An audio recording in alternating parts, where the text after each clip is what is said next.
Hi everybody, welcome to my videos about my exposure and response prevention therapy that I use and employ and implement to deal with my choking phobia.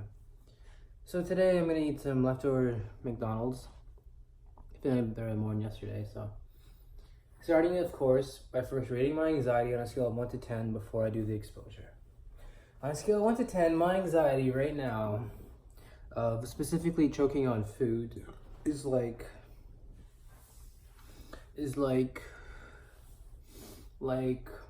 full disclosure. First of all, I have eaten before. I woke up around 5 in the morning and I started eating. It's a new behavior I've been noticing. Anyway, I feel I'm gonna go with like um like 15.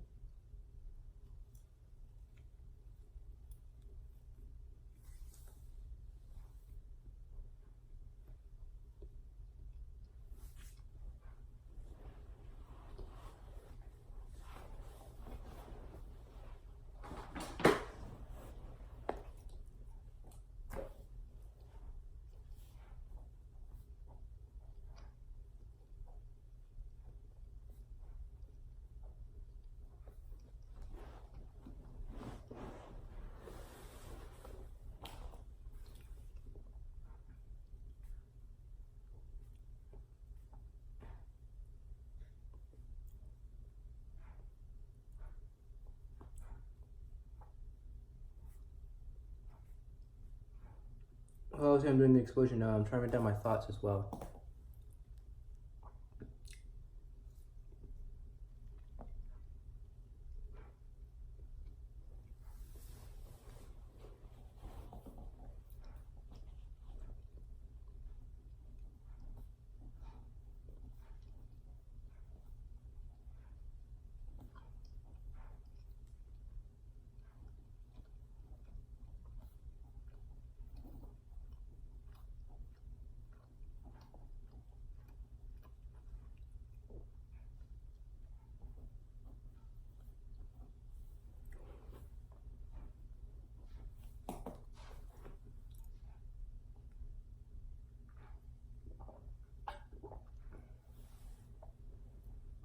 I made myself a cheese plate earlier.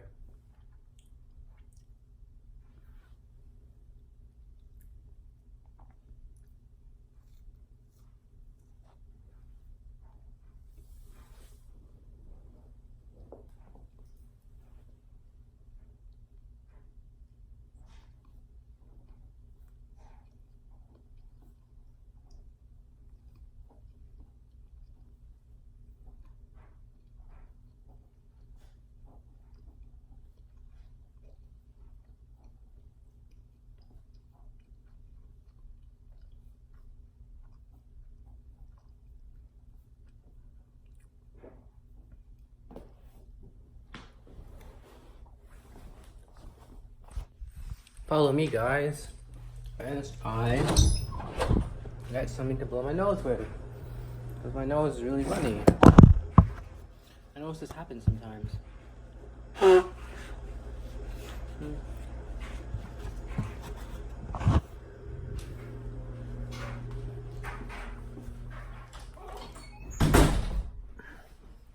So the fries I was gonna eat, but yeah, let me show you guys what I'm eating.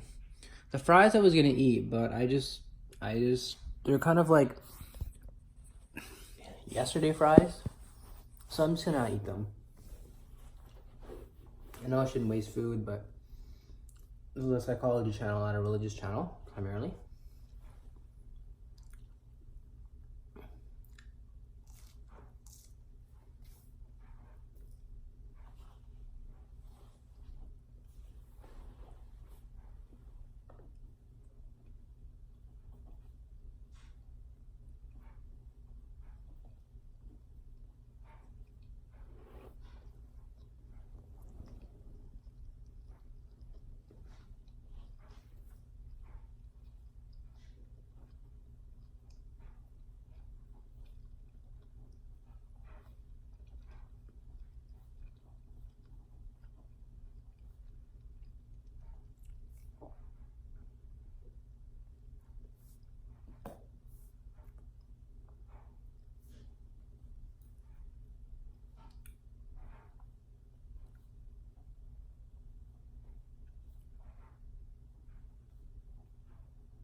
Congratulations, everybody. You have observed me doing my exposure. Also known as eating for people who, I guess, don't have a choking phobia.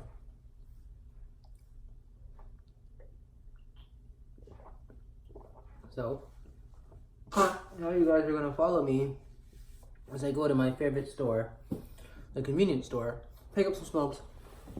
I'm gonna do I'm basically gonna do like a thought record of what exactly I was thinking and feeling while I was doing this exposure. And then you guys will probably go along with me as I go down to the dispensary here in Canada and get some marijuana that I smoke for medicinal and recreational reasons, as I've said before in my video. So hopefully all goes well while I'm doing this. I got my keys, got my money, ID. Alright, go outside now. Can't leave without my Coke. I love my Coke. I need a Coke to start the morning, you know? Alright. Bear with me as we go to my car.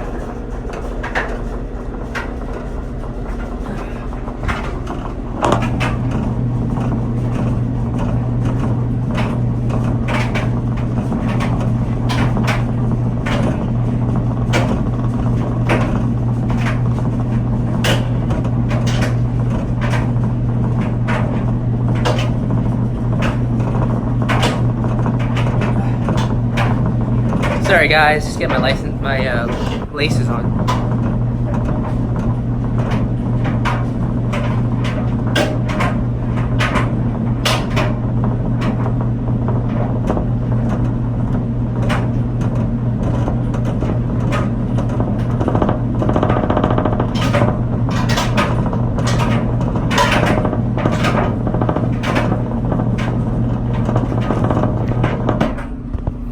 Here we go.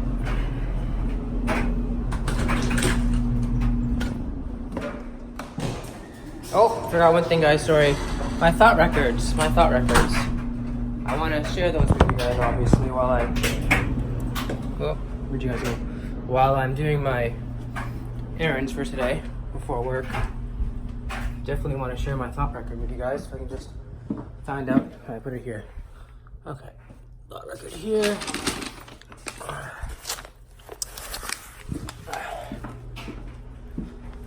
It's a busy day, and I don't edit my videos. It's all raw, what I'm doing. I know it may just be a lazy way of saying I don't edit my videos. It's all raw and unedited. Yeah, okay. But basically, I just don't have the time to do that. It's just basically, I thought the videos would be more popular, but now that they're not, I'm turning them more into video diaries, but I do hope eventually some people might stumble upon these.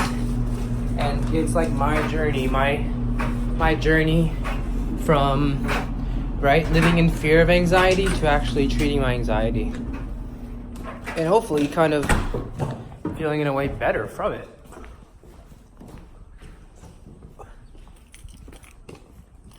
Beautiful day today.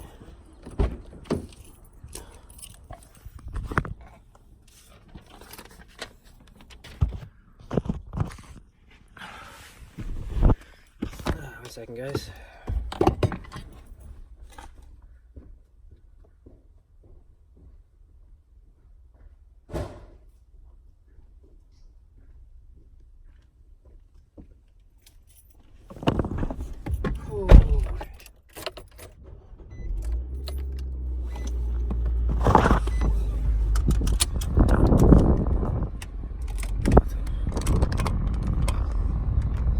You guys can see me. Hope the sound's okay. So we're gonna drive to the convenience store, get some cigarettes, and then we're gonna drive to the dispensary and get some supplements. And while I'm doing all this, I'm going to forgot to tell my anxiety afterwards. I know it was 10.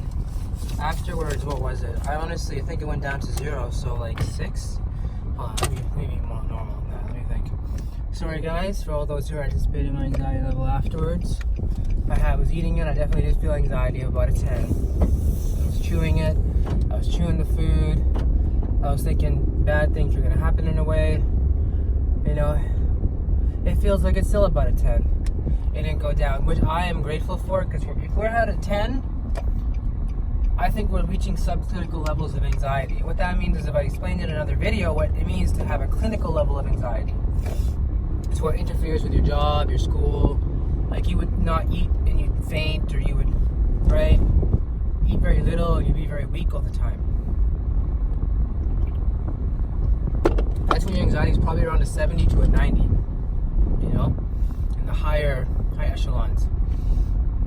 That usually develops if you ignore your anxiety, if you don't use the tools of exposure and response prevention to deal properly with your anxiety. So that's not a good thing to kind of go by. That's not a really, how you would say, smart way of dealing with anxiety. I've said in the past video, it will just lead to bad days. You don't really understand why. Instead, an attitudinal shift is needed, whereby you realize it's only through facing your anxiety that you will get better. It's not through actually denying it and thinking it's something else, for example, the devil, or your bad family, the bad parents. No, it's actually something that you yourself have to face yourself. And that's why I say there's no real easy answers to when you're dealing with anxiety. There's no real easy answers. It's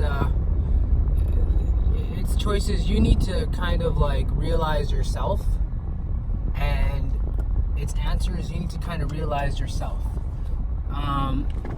Because if you don't,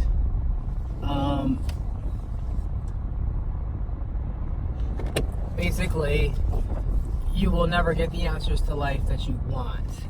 And these answers are going to be the truest answers, because they're going to be your answers. Wow, this already sounds so new agey, but it actually works. Like, not the new agey stuff, that's all just, in my opinion, dark and satanic, but I mean psychology works. So now I'm gonna go to the store. I'm not gonna say anything because I'm shy and there's no point in letting people know they're being recorded, so I'm just gonna put you in here, and actually I'm not even gonna do that. I'm just gonna leave you guys in the car, and I'll be back in no more than 5 minutes. Or I guess I could secretly record. No, I'm not gonna secretly record people, there's no point. I should edit this, but I'm not going to. I'll be back in about 5 minutes.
Hello and welcome back. Hopefully that wasn't no more longer than 10 minutes. So we're back, and now we are going to the dispensary to pick up a little bit of marijuana for the day. So I got paid today, so I'm gonna go there. Probably just get one joint. You guys really are gonna be with me for a while today. I might make a video super long, like a huge day diary of what I'm gonna do. I think why not? Let's make a day diary. What else is going on in my life, right? It's not like I have a full-time job and responsibilities, I think. No, I'm kidding. I do have a job. Sort of those work when you want type of things, to be your own boss. You know, it's like skip the dishes and Uber Eats. Basically Uber Eats, it's called DoorDash. But basically, yeah, so it's kind of like a joke job. It's a job. It's not a joke job. You make a lot of money off it. What I mean to say is that I'm not going to get in trouble if I don't work. Like right now, if I work later, you know, it's not really important things. But they should be though. So I want to get into those negative thoughts, but I'm driving right now. So maybe when I'm perhaps at a red light, I could go through the thoughts with you. But just to recap, I did my anxiety. It was chicken nuggets and from leftover from yesterday, and my anxiety level went down from 10 to 10. So it didn't really go down. It didn't go down. But I'm very grateful for this because of the plateauing of my anxiety. It used to be at around 70. The fact that it's now around 10, 15, I've felt zero sometimes if you see my videos. Really makes me think that I'm getting better in terms of my choking phobia. It just renews my strength in exposure response prevention therapy. I'm also branching out, as you can see in my thought records, into cognitive behavioral therapy. But what's cognitive behavioral therapy? I'll tell you what cognitive behavioral therapy is. Cognitive behavioral therapy is a theory of the mind, okay, where one looks at their thoughts, actions, and beliefs and realizes they're all connected. For example, your thought may be related to a belief and action you did, or your action may be related to a thought and belief you have, or your beliefs may be related to thoughts and actions you do and think.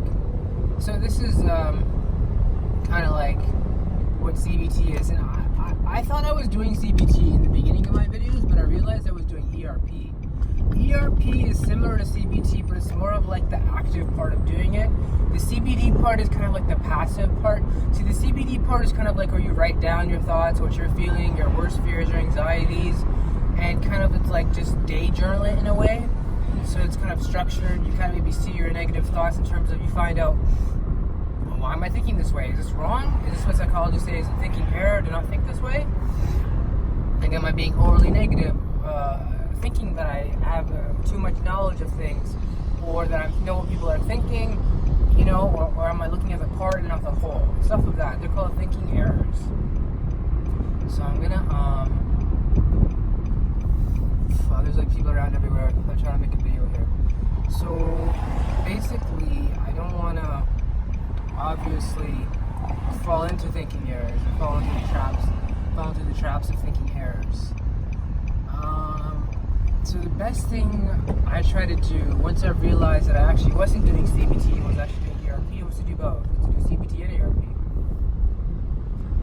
And you find that when you do both, it's a bit more complicated, as I told you guys, because I'm eating, so I can't really say the thoughts when I'm eating. But I try to say, if this makes any sense, and I don't know if it will, but the post-swallow and pre-swallow thoughts.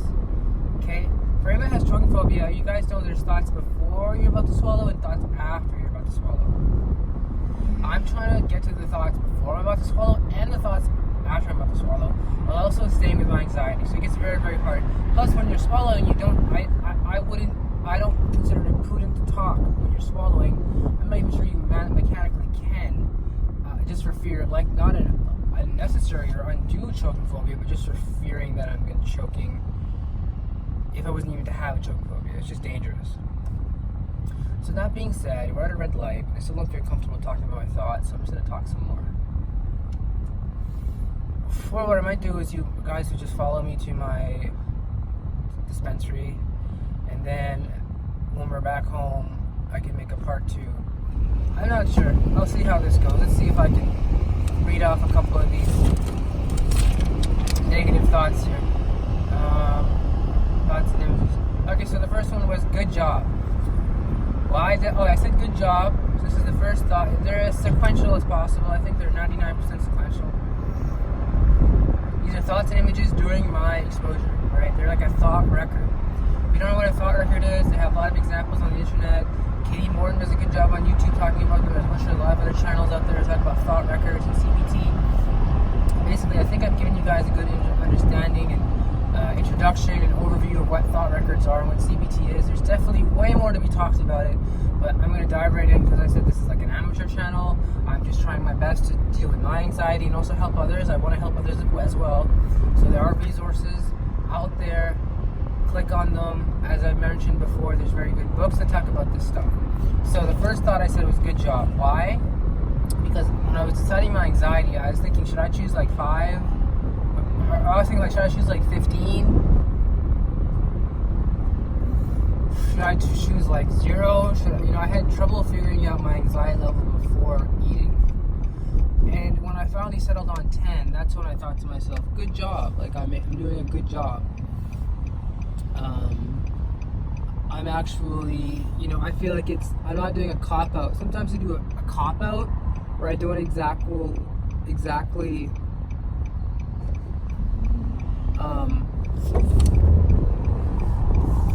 gauge my anxiety level correctly, and then I kind of attempt to overcompensate by kind of like lying in a way, it's because it's understandable, because it's really, really, really hard to judge your anxiety level. That's why it's the first and main step of ERP. It's a way of grounding yourself. It's a way of putting a name and a face to the demon. In the beginning, you just say it's high, but once you can do it over and over again through practice makes perfect, you'll find out the anxiety level will go down.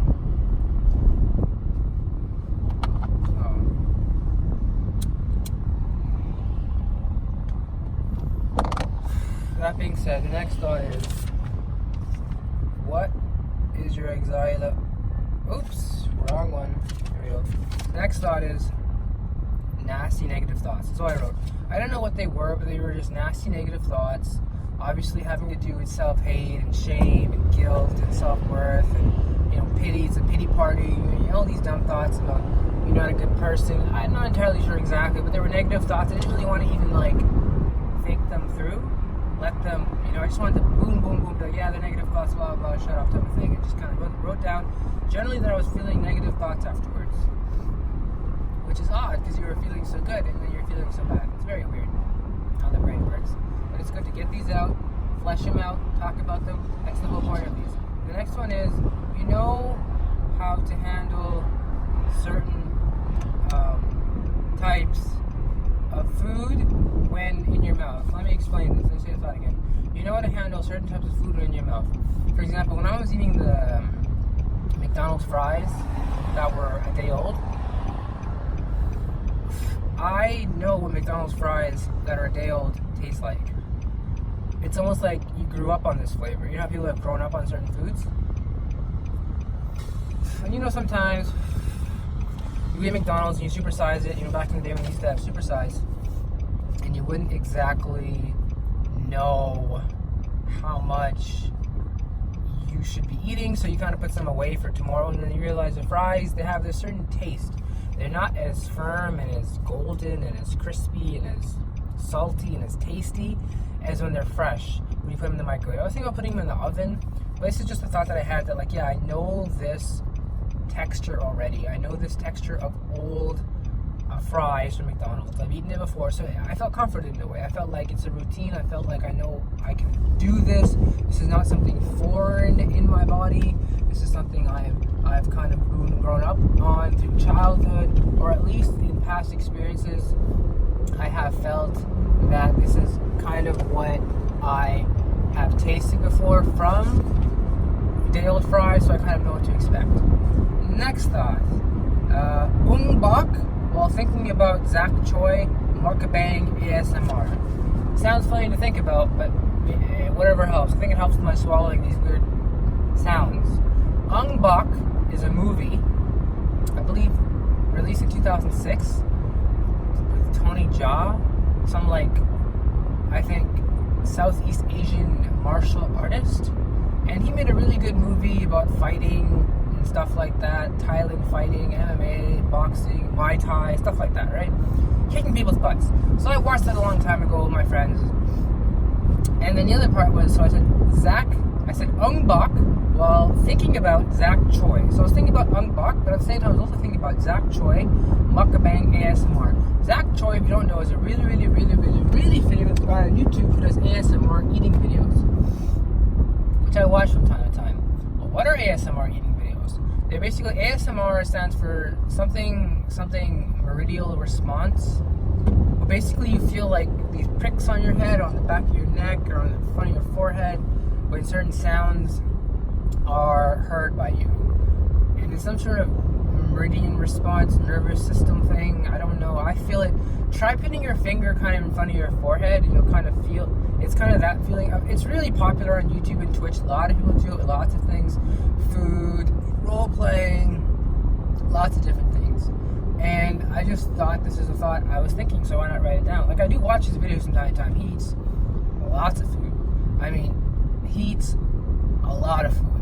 Dude, he obviously doesn't have a choking phobia. Thank God, because I've seen him basically eat bones. He would rip basically everything off a KFC drumstick, and you could hear the bones as he's chewing them. I'm like, dude, you're gonna spit that out, right?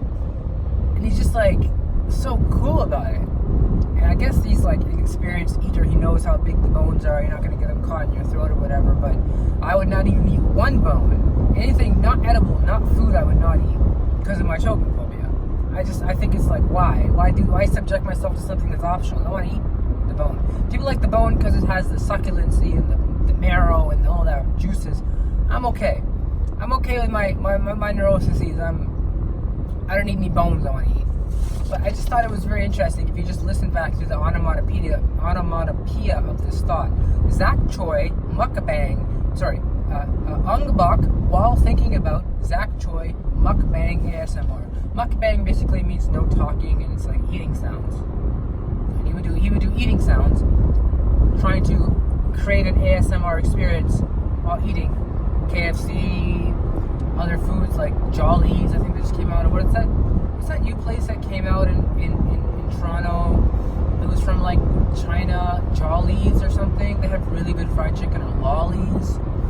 But you've seen from there as well. I haven't tried it, but I definitely might want to try that. But in Toronto, I don't think we have it up here. I live kind of farther away from Toronto. Anyway, moving on to the next thought. That is sequential. I put too big a piece of food and I will choke. It's related to the next thought. I'm choking. And I think the thought that I just said, I put too big a piece of food in my food. The thought I put too big a piece of food and I will choke is more accurate than the thought I'm choking. I wrote I'm choking, but it kind of seems like thought wasn't really fleshed out. The thought was really, I put too big a piece of food in my, and I choke. And I'm choking. I'm gonna choke. It's kind of like a pre-swallow thought. The post-swallow thought is probably I'm choking. Right? Both were inaccurate, obviously, because I am not choking in terms of I didn't choke on that food. So it's again about reprogramming your fear-based center, your amygdala, allowing your cerebral cortex to work more, realizing that you're just not right about this. You're not going to be right about you choking. Okay? It's an anxiety disorder, it's a phobia, and you have an unnecessary fear from it that you don't, it's exaggerated. You could choke, people could choke, but if you eat normally, there's no reason for you specifically to just choke if you're eating food normally. You're not laughing, talking, being distracted, gobbling it and not chewing it, right? These are important things to consider. And I think it's good to just get them out there and say them because it helps me therapeutically. It helps me rewire my brain oh yeah, I was wrong, that's wrong. It's a long-held belief, but the belief is wrong. It relates to these actions and thoughts, and those actions and thoughts are right, but the thought is wrong. And I have to change my actions and thoughts to, you know what I mean? That's what CBT is, all about analyzing your thoughts. on realizing the mistakes you're making. Next thought we have is crossroads. Crossroads, scary? Gay or Muslim?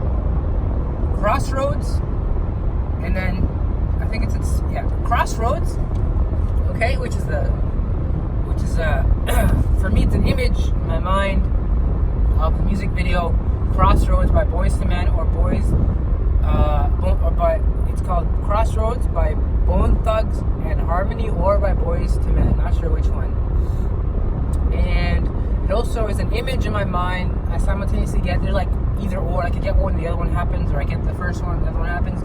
In the movie, in the show Supernatural, there's a crossroads demon. It's basically a demon that is at a certain crossroad in the middle of like desert or something, and if you call him by like sacrificing blood or something, he will come and he will give you whatever you want in exchange for your soul, right? And it's been used many times as a trope and a motif in the Supernatural show. So that's what I was thinking about. And I also said scary. Like I felt scared. This is right after I ate that big piece of food that I thought I was going to choke. So I wrote down scary. I felt scary. I felt scared. I felt scared. I definitely felt scared. There was like no not scared in that. So I wrote that down. That's more of like a thought, but actually it's more of a feeling. I shouldn't have written it down because these are thoughts and images I'm doing, but it was a feeling. And it felt so important that I had to write it down. So let's just move on from that. Then I wrote down gay or Muslim. Obviously that's kind of where the fear is coming from. It's not necessarily coming from I ate too big piece of chicken nugget while I'm eating. No. It has to do more with I fear, like, who am I going to be? Am I going to be gay or am I going to be Muslim? Because it doesn't seem like they're mutually inclusive. They're contradictory. Let's get right to the heart of it. Islam is just in line with all the other Abrahamic religions. It believes that Lot or Lut, the people who did those things, were bad, and that it is like an abomination unto the Lord. It is unnatural. It is like a sexual perversity. It is a desire that must be destroyed. And of course, I've heard many interpretations about the abomination, and some people go as far as to say people should be killed for this. I know in many Muslim countries, I'm going to say Muslim in quotes, just Muslim majority countries, they don't follow Islam as far as I've understood it. And if they do, then halas, I must be following a different Islam. Which is to say, who am I? I'm not a very, I try to have my struggles as well. Who doesn't? So that's basically where the whole, am I going to be a Muslim or am I going to be a homosexual? Who am I going to be? What am I going to be? How am I going to project myself to the world? How am I going to feel comfortable in the world and around the world? You know what I mean? So, that all said, let's go to the next thought sequentially. Some lead from a mechanical pencil fell in my Coke can. As you've seen, this thought was actually something I was thinking about yesterday as well, but it was having to do with the paper spine of the book I was using. Not the book, but it's like I ripped out the book and the paper spine was all over the place. There was like glue, there was paper, there was strings, and I was freaking out. And that paper spine, I thought, got into my food and I'm going to accidentally choke on it, or got into my Coke or something. It's always the Coke can. It has to do with control. It's the Coke can, right? The Coke can has, once you open it, it's safe. As long as you guard that one little thing, right? But let's say for a second you didn't guard it. Let's say for a second you thought about something else for a second. Well, it doesn't necessarily mean that you're going to choke because somehow the paper got into the Coke can. It's only if you observe the paper getting into the Coke can, or if the paper somehow became conscious and walked into your Coke can. Therefore, you can convict it of murder, right? If it chokes you, or assault, or something. There's no other way you're gonna choke on a piece of paper. It can't move on its own, and unless you see it, how do you know? Like, there's no one else in the room who could have moved it. There wasn't a strong wind. for example. And of course, it's not conscious. Fear is not conscious. You can't just like get up on its own and be, I'm going to choke you now. Or what type of world do we live in? Well, the world of someone who has choking phobia. Or maybe a bit of swallowing phobia. Because that felt more like swallowing phobia than choking phobia. Okay, it did. It felt more like swallowing phobia. The fear of actually swallowing than actually, because I didn't really feel like I was going to choke on the Coke as much as I felt that when I was going to swallow something bad was going to happen, I was going to choke. So that's self-explanatory and clear. Next thought is, this is one I've worked out with my psychologist as well. It's if I turn my head while I swallow, I'll choke or bad things will happen. So this is going to take some time to understand. I didn't even realize I had this thought until I started going to therapy. And my therapist said, try to eat. For me, next week I want you to eat something. He knew I was suffering from this swallowing phobia, so he said, go eat. So as soon as I left, I said, I'm going to trust this guy. I'm going to have faith in this guy. He's a therapist. He knows that he connects with me. He understands me on an ethnic level, on an almost religious level. He understands where I'm coming from. My homosexuality. So, all right, I'm going to go to McDonald's. I'm going to get the 6-piece or whatever, 10-piece nuggets. I'm going to get the meal. I'm going to get the fries. I'm going to get the cookie. I'm going to get the Coke. And I'm going to eat it in my car. First I said, I'm not going to eat it in my car. I'm just going to get it and see what happens. I'm going to try to maybe eat a little bit. But then as soon as I get it, I said, screw it. I'm going to eat it all in my car. I'm going to take like a chicken nugget and just put it in my mouth. And I did. And the thought came to me that I'm realizing now was if I turn my head while I swallow, okay, chewing, okay, there's a bit of anxiety. So I could say if I turn my head while I chew. But the thought is more pronounced in terms of, the anxiety is more pronounced when I think if I turn my head while I swallow, that I think I'm going to choke, right? So if I turn my head while I swallow, I think I'm going to choke. And obviously this is a thought I've been dealing with, and I've wrestled with. I don't understand where it comes from, why it happens. It has to do with control, because it's not like if you turn your head somehow, at least I think, you're more liable to swallow, more liable to choke. I don't think if you turn your head while you're eating, you're more liable to choke. I've heard you're more liable to choke if you eat too much, don't chew your food properly, right? Or laugh, or talk, or, for example, are distracted. You're not really eating, you're just kind of like popping into your mouth and you choke on a popcorn or something like that, That's how I was, through my extensive learning and understanding of how the physiological mechanism of choking works and how choking works and how the throat muscles constrict and how when you swallow the food becomes into a bolus from chewing and the saliva creates this bolus that's easy to swallow, so it's almost unconscious. It's an unconscious type of feeling you get when you actually, it's an unconscious muscle mechanism. You swallow, and as soon as you swallow, there's a flap of skin that covers your vocal cords, so you can't really talk when you swallow, and as soon as the food goes down into your esophagus and is on your way to your stomach, that actually is released so you can breathe again and talk. But you can't talk or breathe when you swallow. So I didn't see anything about turning my head to increase anxiety, to increase the level of death or harm from swallowing, right? There's no scientific basis, as far as I know, that if you turn your head while you're swallowing, you're more liable to choke. If anything, it has to do with me just being too tense in my muscles in my throat and not, really relaxing my throat as much. Because I've always had neck pain ever since I was young. I've had neck pain in my back and my neck. And I think the stress of just life and all the problems I've had really created that neck pain to kind of get to the front, the bottom, and it really, really, when I swallow it, I get really tense. Right? So I got to work on perhaps maybe getting more massages or something. I haven't really got a massage, but I really think that would be helpful to kind of help with my anxiety to get a massage. Next thought.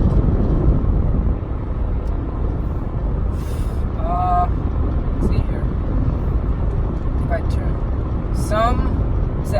song Crossroad again, Boys to Men. I wrote that already. Let's sing the thought again. The song came to me again the song's called Crossroads by Boys to Men, and the weird music video. And it's weird. I was a kid when I was kind of obsessed with this. Me and my friends, this music video. So I think it just has to do with happy times. I'm not sure. I'm not entirely sure. But I want to wrap this video up, so I'm just going to go through the rest really quickly. And the last thought, of course, again, I had the crossroads demon, the supernatural. I didn't have it again, but I guess I wrote it again because I was kind of thinking about it again, so maybe I did have it again. And the last thought I had, okay, I'm going to wrap up the video, is stay with it. I had the thought, stay with it, which is always my motto. It's what I try to say. If I don't say this is my medicine, I say stay with it when I'm swallowing. Or I just try to, it's muscle memory. I've already kind of said this, I'm all built up to do it, and I'm just ready to kill my anxiety. I don't even say anything. But those are the two main top thoughts I kind of say to keep me focused, to keep me in type of a positive mantra to deal with my anxiety. There's stay with it, and this is my medicine. If you can actually understand what those two thoughts mean, you'll be well on your way to understanding what anxiety is and how to defeat it. So I'm going to end my video here, and what I'm going to do is basically just end it here. And I know you guys, I usually smoke a bit of a spliff when I do the video, but